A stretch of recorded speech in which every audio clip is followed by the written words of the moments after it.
ओम शांति। दिनांक 18 जनवरी 2025।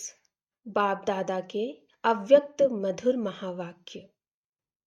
टाइटल: पिताश्री जी के पुण्य स्मृति दिवस पर प्रातः क्लास में सुनाने के लिए बाप दादा के मधुर अनमोल महावाक्य। ओम शांति। रूहानी बाप अभी तुम बच्चों से रूह रिहान कर रहे हैं, शिक्षा दे रहे हैं। टीचर का काम है शिक्षा देना और गुरु का काम है मंजिल बताना। मंजिल है मुक्ति, जीवन मुक्ति की। मुक्ति के लिए याद की यात्रा बहुत जरूरी है और जीवन मुक्ति के लिए रचना के आदि मध्य अंत को जानना जरूरी है। अब 84 का चक्र पूरा होता है। अब वापस घर जाना है। अपने साथ ऐसी ऐसी बातें करने से बड़ी खुशी आएगी और फिर दूसरों को भी खुशी में लाएंगे। दूसरों पर भी मेहर करनी है, रास्ता बताने की, तमो प्रधान से सतो प्रधान बनाने की। बाबा ने तुम बच्चों को पुण्य और पाप की गहन गति भी समझाई है। पुण्य क्या है और पाप क्या है? सबसे बड़ा पुण्य है बाप को याद करना और दूसरों को भी याद दिलाना। सबसे बड़ा पुण्य है बाप को याद करना और दूसरों को भी याद दिलाना। सेंटर खोलना, तन मन धन दूसरों की सेवा में लगाना, यह है पुण्य। संग दोष में आकर व्यर्थ चिंतन पर चिंतन में अपना समय बर्बाद करना, यह है पाप। संग दोष में आकर व्यर्थ चिंतन पर चिंतन में अपना समय बर्बाद करना, यह है पाप। अगर कोई पुण्य करते करते पाप कर लेते हैं तो की कमाई सारी खत्म हो जाती है।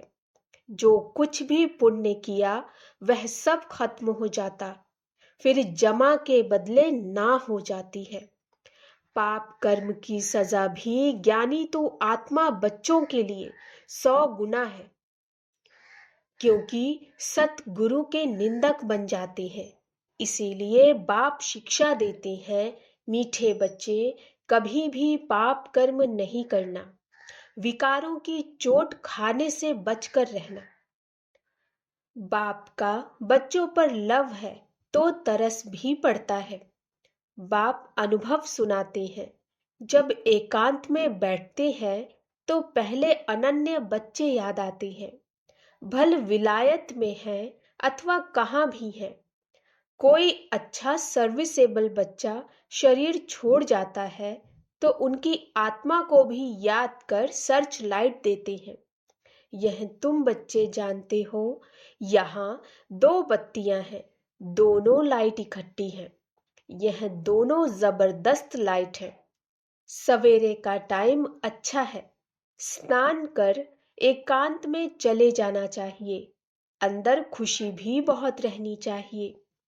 बेहद का बाप बैठ बच्चों को समझाते हैं, मीठे बच्चे अपने को आत्मा समझ मुझ बाप को और अपने घर को याद करो।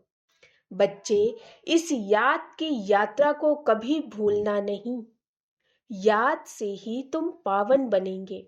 पावन बनने बिगर तुम वापस घर जा नहीं सकते। मुख्य है ही ज्ञान और योग। बाप के पास यही बहुत बड़ा खजाना है जो बच्चों को देते हैं। इसमें योग की बहुत बड़ी सब्जेक्ट है। बच्चे अच्छी रीति याद करते हैं तो बाप की भी याद से याद मिलती है। याद से बच्चे बाप को खींचते हैं। पिछाड़ी में आने वाले जो ऊंच पद पाते उसका आधार भी याद है। वह कशिश करते हैं, कहते हैं ना, बाबा रहम करो, कृपा करो। इसमें भी मुख्य चाहिए याद। याद से ही करंट मिलती रहेगी। इससे आत्मा हेल्दी बनती है, भरपूर हो जाती है। कोई समय बाप को किसी बच्चे को करंट देनी होती है तो नींद भी फिट जाती है। यह फुरना लगा रहता है कि फलाने को करंट देनी है। तुम जानते हो, करंट मिलने से आयु बढ़ती है और हेल्दी बनते हैं। ऐसे भी नहीं, एक जगह बैठ याद करना है। बाप समझाते हैं, चलते फिरते भोजन खाते कार्य करते भी बाप को याद करो। दूसरे को करंट देनी है तो रात्रि को भी जागो। बच्चों को समझाया है, सवेरे उठकर जितना बाप को याद करेंगे उतना कशिश होगी। बाप भी सर्च लाइट देंगे। आत्मा को याद करना अर्थात सर्च लाइट देना। फिर इसको कृपा कहो, आशीर्वाद कहो। तुम सब बच्चे जानते हो, यह अनादि बना बनाया ड्रामा है। यह हार जीत का खेल है। जो होता है वह ठीक है। क्रिएटर को ड्रामा जरूर पसंद होगा ना, तो क्रिएटर के बच्चों को भी पसंद होगा। इस ड्रामा में बाप एक ही बार बच्चों के पास बच्चों के दिल व जान, सिक व प्रेम से सेवा करने आते हैं। बाप को तो सब बच्चे प्यारे हैं। तुम जानते हो, सतयुग में भी सब एक दो को बहुत प्यार करते हैं। जानवरों में भी प्यार रहता है। ऐसे कोई जानवर नहीं होते जो प्यार से न रहें। तो तुम बच्चों को यहाँ मास्टर प्यार का सागर बनना है। यहाँ बनेंगे तो वह संस्कार अविनाशी बन जाएंगे। बाप कहते हैं, कल्प पहले मिसल हूबहू फिर से प्यारा बनाने आया हूँ। कभी किसी बच्चे का गुस्से का आवाज सुनते हैं तो बाप शिक्षा देते हैं, बच्चे गुस्सा करना ठीक नहीं है। इससे तुम भी दुखी होंगे, दूसरों को भी दुखी करेंगे। बाप सदा काल का सुख देने वाला है, तो बच्चों को भी बाप समान बनना है। एक दो को कभी दुख नहीं देना है। बहुत बहुत लवली बनना है। लवली बाप को बहुत लव से याद करेंगे तो अपना भी कल्याण, दूसरों का भी कल्याण करेंगे। अभी विश्व का मालिक तुम्हारे पास मेहमान बनकर आया है। तुम बच्चों के सहयोग से ही विश्व का कल्याण होना है।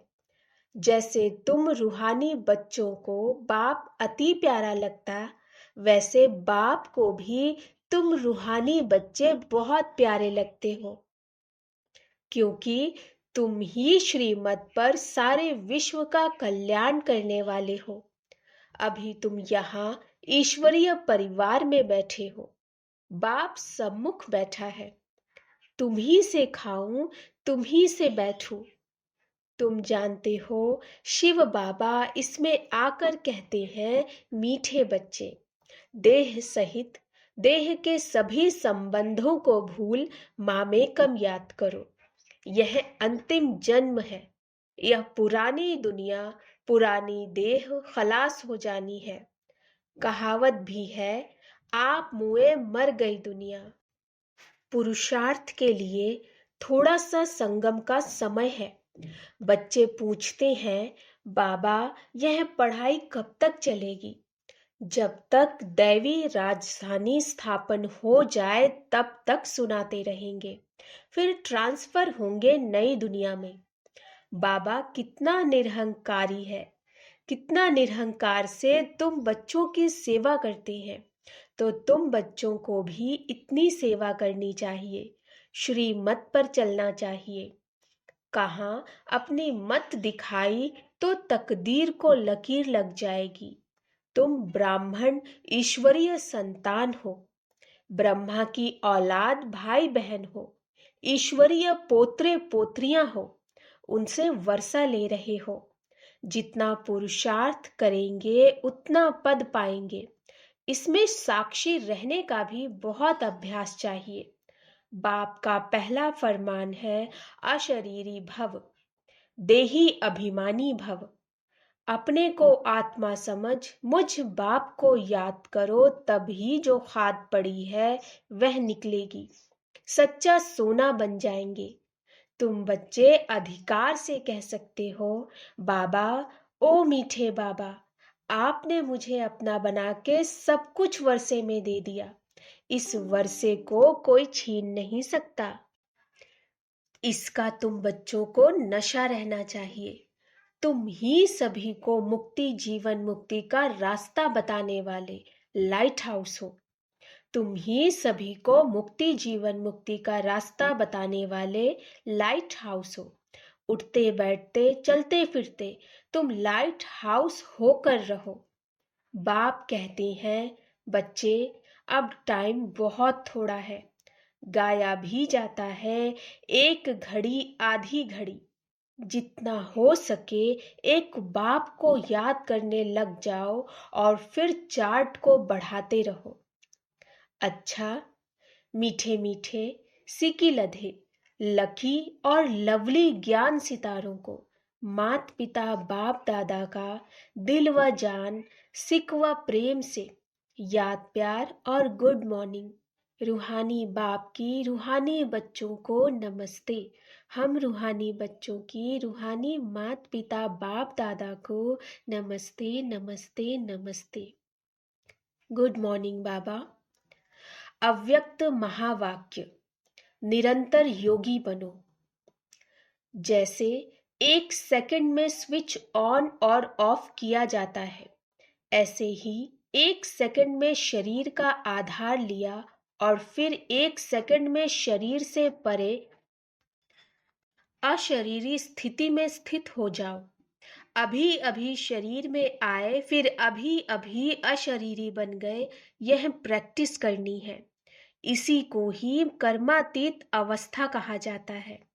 जैसे कोई वस्त्र धारण करना व ना करना अपने हाथ में रहता है।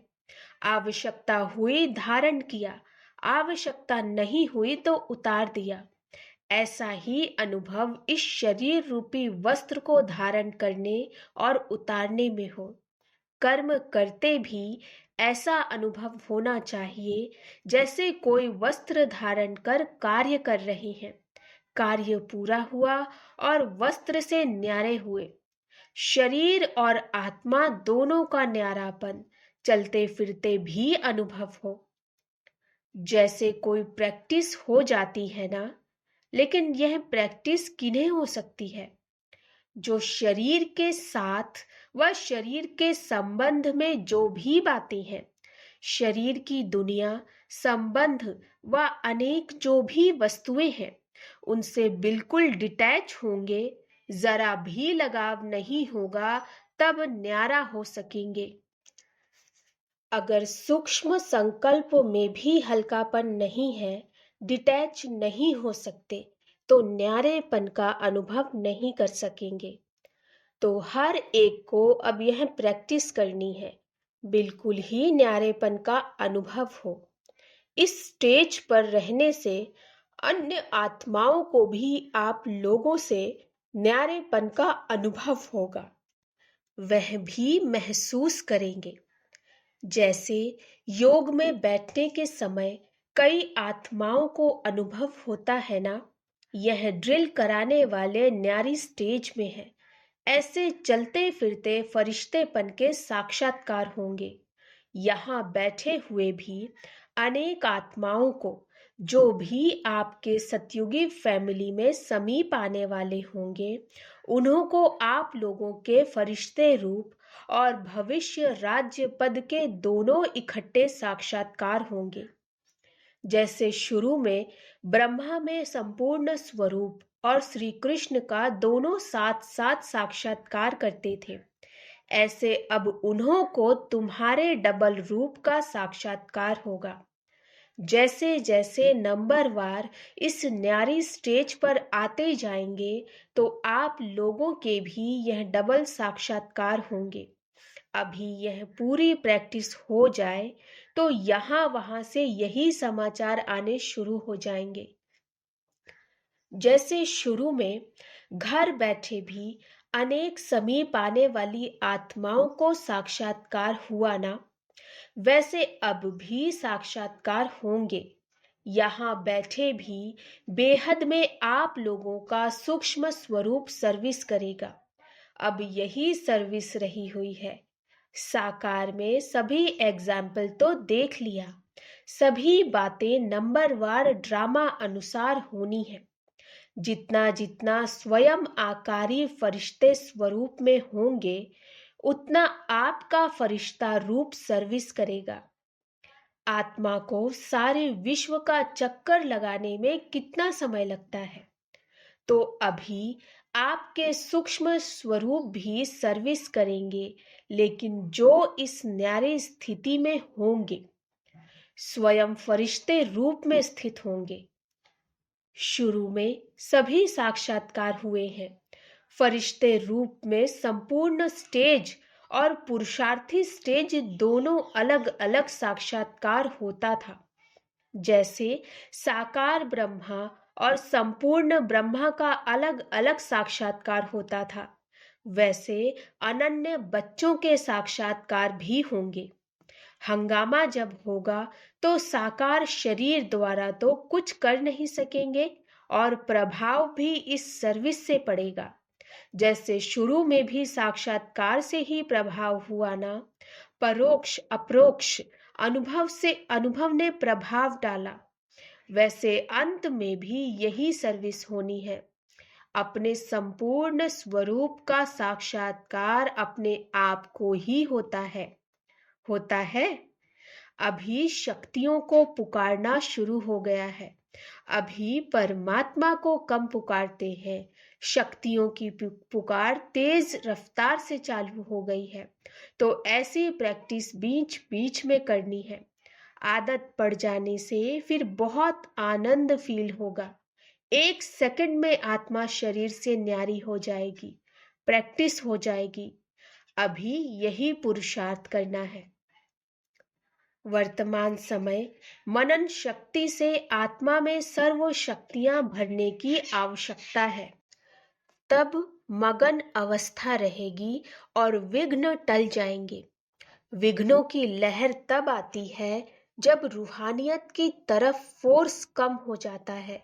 तो वर्तमान समय शिवरात्रि की सर्विस के पहले स्वयं में शक्ति भरने का फोर्स चाहिए।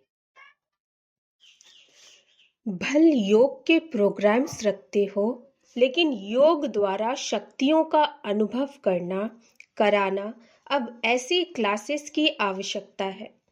प्रैक्टिकल अपने बल के आधार से औरों को बल देना है। प्रैक्टिकल अपने बल के आधार से औरों को बल देना है। सिर्फ बाहर की सर्विस के प्लान नहीं सोचने, लेकिन पूरी ही नजर चाहिए सभी तरफ। जो निमित्त बने हुए हैं, उन्हों को यह ख्यालात आनी चाहिए कि हमारी फुलवारी किस बात में कमजोर है। किसी भी रीति से अपने फुलवारी की कमजोरी पर कड़ी दृष्टि रखनी चाहिए। समय देकर भी कमजोरियों को खत्म करना है। जैसे साकार रूप को देखा, कोई भी ऐसी लहर का समय होता तो दिन रात सकाश देने की सर्विस करते। विशेष प्लान्स चलते थे। निर्बल आत्माओं को बल भरने का विशेष अटेंशन रहता था, जिससे अनेक आत्माओं को अनुभव भी होता था। रात रात को भी समय निकाल आत्माओं को सकाश भरने की सर्विस चलती थी। तो अभी विशेष सकाश देने की सर्विस करनी है। लाइट हाउस बनकर यह सर्विस खास करनी है। तब चारों ओर लाइट माइट का प्रभाव फैलेगा। अभी यही आवश्यकता है। जैसे कोई साहूकार होता है तो अपने नजदीक संबंधियों को मदद देकर ऊंचा उठा लेता, ऐसे वर्तमान समय जो भी कमजोर आत्माएं संपर्क और संबंध में हैं, उन्हों को विशेष सकाश देनी है। अच्छा वरदान, 1000 भुजा वाले ब्रह्मा बाप के साथ का निरंतर अनुभव करने वाले सच्चे स्नेही भव। हजार भुजा वाले ब्रह्मा बाप के साथ का निरंतर अनुभव करने वाले सच्चे स्नेही भव। वर्तमान समय हजार भुजा वाले ब्रह्मा बाप के रूप का पाठ चल रहा है। जैसे आत्मा के बिना भुजा कुछ नहीं कर सकती, वैसे बाप दादा के बिना भुजा रूपी बच्चे कुछ नहीं कर सकते। हर कार्य में पहले बाप का सहयोग है। जब तक स्थापना का पाठ है, तब तक बाप दादा बच्चों के हर संकल्प और सेकंड में साथ साथ है। इसीलिए कभी भी जुदाई का पर्दा डाल वियोगी नहीं बनो। प्रेम के सागर की लहरों में लहराओ, गुणगान करो, लेकिन घायल नहीं बनो। बाप के स्नेह का प्रत्यक्ष स्वरूप सेवा के स्नेही बनो। स्लोगन: अशरीरी स्थिति का अनुभव व अभ्यास ही नंबर आगे जाने का आधार है। अशरीरी स्थिति का अनुभव व अभ्यास ही नंबर आगे आने का आधार है। अपनी शक्तिशाली मनसा द्वारा सकाश देने की सेवा करो।